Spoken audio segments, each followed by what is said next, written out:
Hey, what's up? My name is Javon Williams, aka Coach Juice. I'm here on behalf of Coach Bender. Played in the NFL 6 years, drafted by the Chicago Bears. I am current and finished my career with the Carolina Panthers. I am currently with the Georgia Bulldogs, my alma mater, with receivers. I got three things I'm gonna talk to you guys about: practice habits, conditioning, and just being accountable. The practice habits.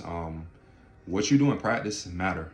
And I know, like, y'all in high school, some of you guys in high school, some of you guys in college or whatever, your practice habits matter. And I know a lot of guys think I could just turn it on during games. Yeah, in high school you can. Yeah, and maybe in lower level college you can. But in SEC, ACC, and in a P4, it don't work that way. They're not even gonna give you the opportunity because guys' jobs are on the line. So as a coach, if I don't trust you in practice, I'm damn sure not gonna trust you in the game. We'll just go fuck around and go 0-10. They go fire me anyway, but they not gonna put you in if they can't trust you. So you have to elevate your practice habits more so than what they are at high school. So what that mean? I gotta run full speed routes. I gotta finish. I have to, be above what my peers are, especially in high school. Probably one, maybe on a good team, 10 of you guys over time will go to play D1. That's on a really good team. But man, that's not a lot of people. So you're not surrounded by that Division I level talent. So you have to challenge yourself and push yourself. You got to catch more than 5 footballs of practice. What you get in team periods and all that is not enough. You're a wide receiver. Find a way to catch 250 passes, 25, 25, 25, 25, 25 straight, 25 sideways, 25 sideways, 25 over shoulder, 25 over shoulder, repeat. One hands. Just put yourself in awkward situations so that catching becomes like breathing. Knowing your playbook is big. You have to know your playbook. That's the only way you're gonna feel. And even selfishly, right? To know when you're supposed to get the ball, when you're not supposed to get the ball, know who's supposed to get the ball. And so you can make yourself more available and more just more useful for the team. You could play multiple spots. I played X receiver at college, got to NFL, was a slot receiver day one. Never played slot day in my life, but I picked up the playbook that fast that it helped me get on the field and define a miniature role for myself as a 7th round pick. Number 2, conditioning. You have to be well conditioned. I think AB Antonio Brown, one of the greatest to ever put on cleats at wide receiver, ran a 4.58 40, but he played at a 4.5 every play. And I don't think people realize how hard that is to play at a 4.5. Everything you do is full speed, is max speed. Well, you have to be the most conditioned person in the arena to do that. So I think that's major, especially here at Georgia. You'll get hurt during practice if you're not conditioned. I mean, I've seen people like catch full body cramps, bodies just give up on it because they're just not conditioned. So you have to take your conditioning serious and you have to push yourself. And the only way to get conditioned in football is by doing this shit.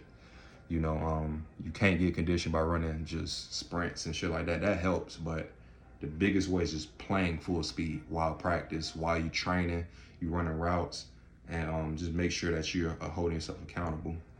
A part of that as a wide receiver, your stance and start is important, man. I train our receivers here, so for my bigger receivers, we watch Julio Jones.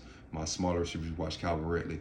And it's beautiful that both of those guys were in the same receiver room because they are the perfect embodiment of what we say when we say fire off the ball, or jump off the line of scrimmage.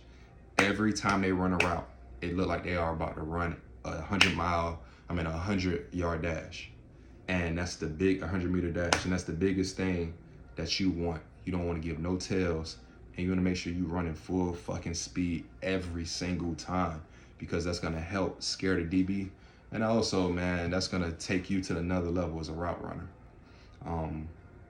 Make sure you're running full speed routes, and make sure you train. Like, I know a lot of you guys train. Make sure you guys train your hands. I see you train your feet and everything, but run routes full speed. The biggest way to become a great route runner, like Devontae Adams said, you have to run routes full speed. That's the only way you become a better route runner, is running them full speed. Cone drills is cool and all that shit, but you get too drilled out and too robotic. And last but not least, what you do off the field affects the opportunities you get on the field. So a lot of people have bad habits when they leave the building, when they leave the practice field, when they get away from adults and their coaches. What you do and how accountable you are or not accountable affect the opportunities you get on field.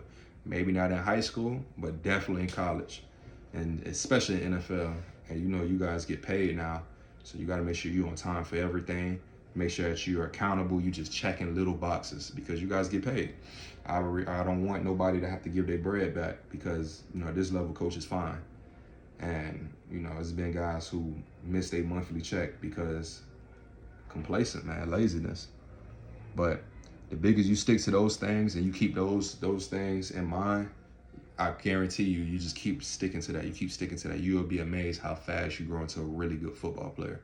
Everybody think playing in the NFL means you have to make a shit ton of plays, which is true, you do. But you have to do the little things.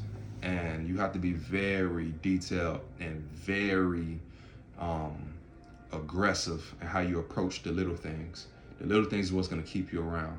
I got drafted in the 7th round, picked 224, played 6 years, multiple teams. Average NFL career is 2 years, especially for somebody who's undrafted or in the 7th round. So in order to hang around and accomplish the things you guys want to accomplish, you know, get a chance to see different things, experience different things, be on Madden one day, you have to take care of the little things because you guys are really good football players. You're gonna make the big play. You're gonna make somebody miss. But the little things, that's things that nobody see, and that's the thing that'll take you from here to there. But man, I appreciate y'all time. Not gonna hold y'all. Go Dogs. And man, best of luck to you guys.